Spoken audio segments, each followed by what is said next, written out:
Hello chums!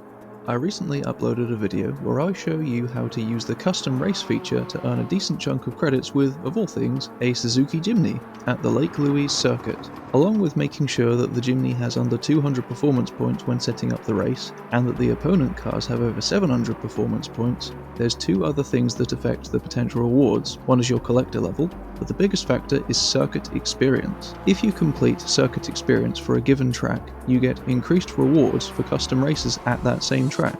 If you achieve all gold, you get a reward of 1,000,000 credits plus an even bigger bonus to custom race rewards. Since Lake Louise is a rally circuit, many players can find the circuit experience challenging, but once you're used to how the rally physics work, it's actually very easy to do. So here's a quick walkthrough. I will walk you through each sector and then show the full lap. But first, there's something we can do to help before we even start. Torque distribution. Use the menu in the bottom right corner of the screen to adjust it to 45-55 instead of just the standard 40-60. However, if you set it to 50-50, handbrake turns no longer work. Another thing that can help is manual gears. Short shifting can help you go faster, though it isn't mandatory. Okay, let's start Sector 1.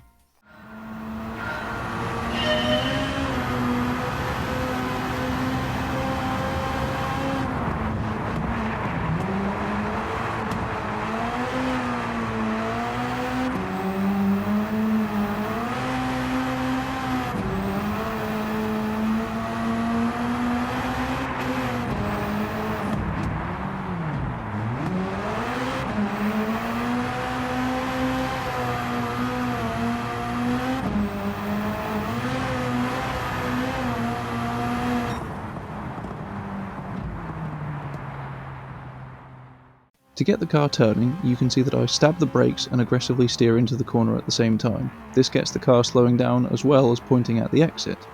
Mid-corner, you can see that I don't go full throttle the entire time.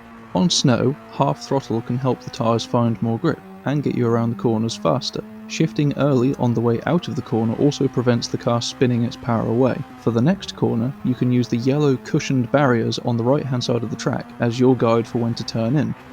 I briefly change up to 6th gear to make the car run slightly wider to avoid hitting the inside barrier. Next, I stab the brakes as well as the handbrake once to rotate the car to the left. I get onto the power early and short shift out of the corner. That S-bend is one of the most difficult on the entire track, so if you can master that, you're off to a very good start.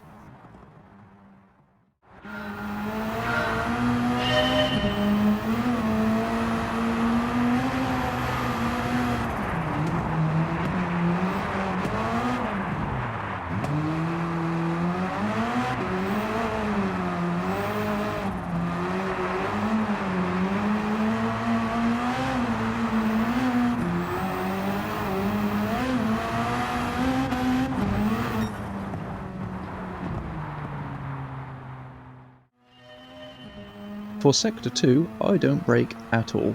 I pull the handbrake when the yellow barriers end to almost go backwards into the corner. If the car tries to straighten up, I dab the handbrake again. Keep the throttle between half and 3/4 so that the car finds more grip through the corner, leaving the car in 3rd gear for the left-hander, using the same partial throttle trick to nurse the car around.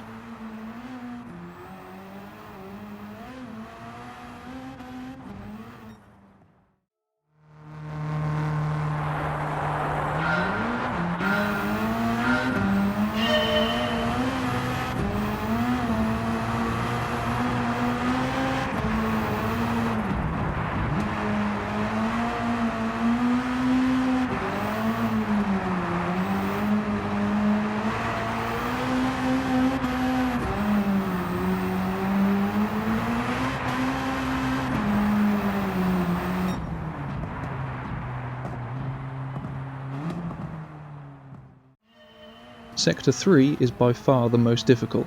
I turn in gently before pulling the handbrake at roughly the 7-second mark, using partial throttle once again to pull the car around. Shifting up to 4th gear later on can speed the car up to prevent hitting the inside wall. The next gentle left-hander is deceptively challenging because of the reversed banking towards the outside, which can send you into the wall. The trick is to turn in earlier than you might think, allowing the slope to push the car away from the inside wall. Other than that, it's a full throttle corner.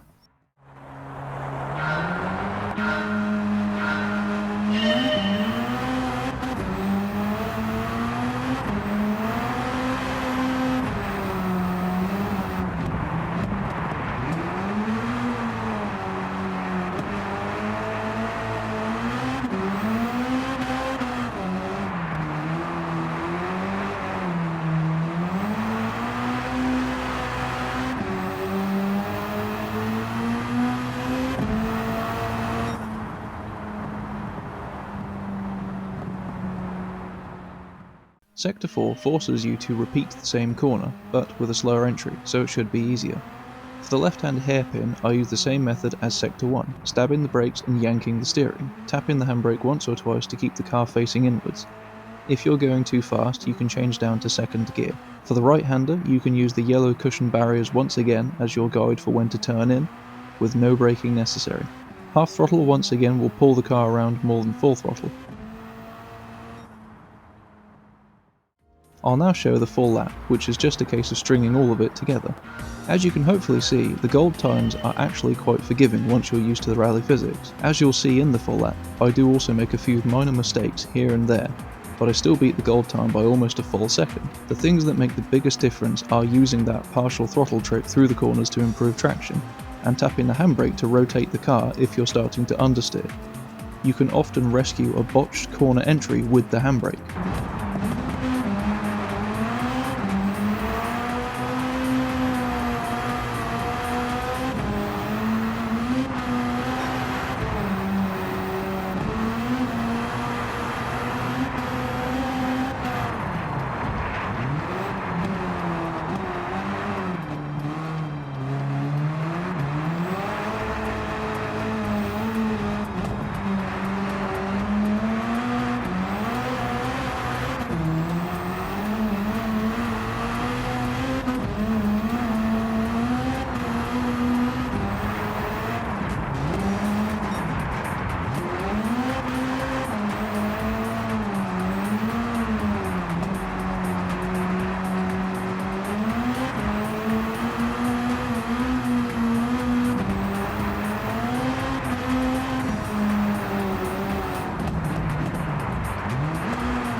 And that was the circuit experience for Lake Louise.